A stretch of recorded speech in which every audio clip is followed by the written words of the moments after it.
Rabu 16 Maret 2022. Mari kita awali pagi dengan kopi dan juga refleksi.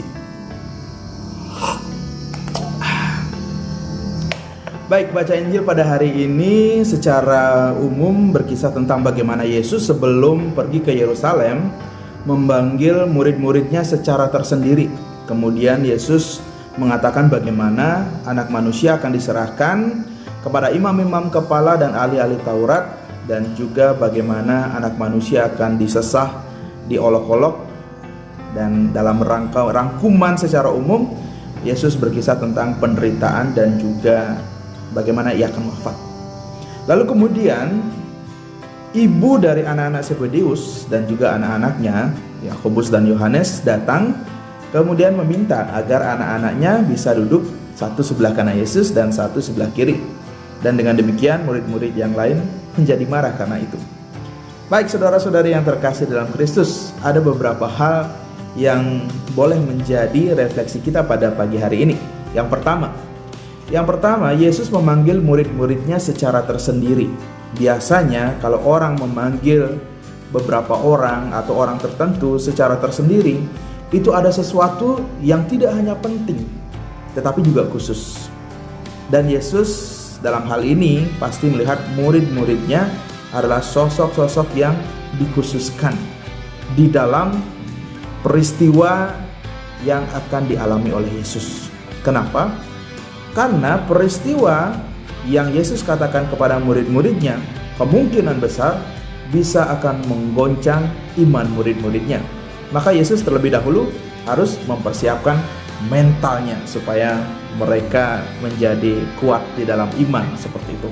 Berhadapan dengan peristiwa penderitaan seperti ini, para murid yang melihat gurunya sebagai sosok yang luar biasa, yang kuat, yang tentunya menjadi harapan mereka, akan kemudian memikul dan juga wafat di tanda kehinaan.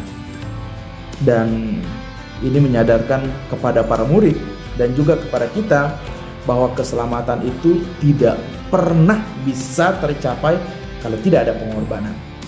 Yang kedua, ketika kita membaca atau mendengar bagaimana ibu dari anak-anak Zebedeus dan juga anak-anak Zebedeus ikut serta bersama ibunya meminta posisi di kiri dan di kanan Tuhan, kemudian mungkin terlalu cepat kita menilai bahwa orang-orang ini adalah orang-orang yang haus kuasa. Kenapa saya katakan terlalu cepat?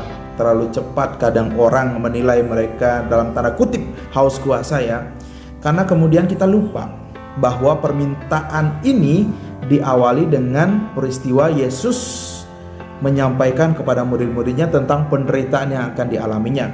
Karena apa? Bisa jadi kalau kita renungkan, ibu dan anak-anak ini datang kepada Yesus bukan mereka mau minta tempat, minta posisi, minta jabatan, tetapi karena memang mereka ingin menjadi orang-orang yang setia.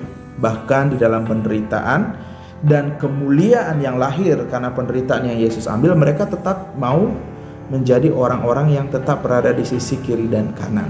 Tetapi kalau kita refleksikan lebih luas, ya bisa juga ada kemungkinan bahwa yang dimaksudkan memang adalah tempat dan kuasa. Tetapi kita melihat suatu perbedaan yang khas antara tanggapan Yesus dengan tanggapan murid-murid lainnya. Dan ini mungkin bisa menjadi pesan sederhana kepada kita ketika kita berhadapan dengan kesalahan atau kekeliruan di dalam dunia. Yang pertama, kita melihat bagaimana sikap tanggapan Yesus.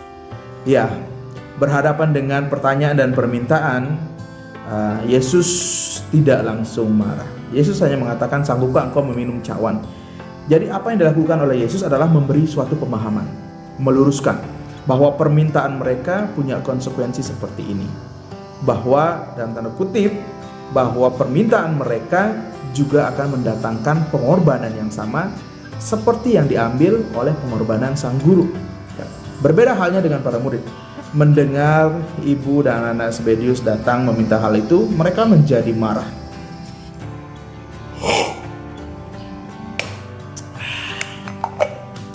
Jadi saudara-saudari terkasih dalam Kristus, anak-anak Zebedeus beserta ibunya, boleh saja kita katakan bahwa permintaan mereka adalah suatu permintaan yang lahir dari ketidakpahaman. Dan kita juga menyadari bahwa sering kali kita akan berhadapan dengan orang-orang yang tidak paham di dalam dunia ini. Biasanya berhadapan dengan ketidakpahaman atau orang-orang yang tidak paham bisa menempatkan kita pada dua posisi loh. Yang pertama, kita bisa menjadi orang yang ramah, artinya bahwa berhadapan dengan ketidakpahaman, kita berusaha untuk bisa menunjukkan sesuatu yang benar atau menjelaskan dengan cara yang ramah. Atau pada posisi yang kedua, bisa menempatkan kita pada posisi marah. Ya, posisi marah bisa jadi ya antara bahwa memang emosi yang meletup-letup, tapi bisa jadi loh itu menunjukkan bahwa ternyata kita juga bukan orang yang paham. Karena apa? Karena orang yang paham atau orang yang tahu akan memberikan pemahaman ketimbang menjadi orang yang marah. Jadi saudara-saudari terkasih dalam Kristus, berhadapan dengan ketidakpahaman, kesalahan, kekeliruan dalam dunia ini tidak boleh menempatkan kita pada suatu kemarahan. Karena apa? Karena kalau kita terlalu cepat marah, ya itu menunjukkan bahwa juga ternyata kita tidak paham. Karena sekali lagi, orang yang tahu, orang yang mengerti adalah orang yang memberi pemahaman, bukan malah menyesatkan orang dalam kebingungan apalagi kemarahan. Maka mari kita menjadi murid-murid Tuhan yang setia, yang selalu ingin dekat pada Tuhan, tetapi juga menjadikan sosok diri kita sebagai orang-orang yang ramah terhadap dunia ini. Awali hari Anda dengan kopi.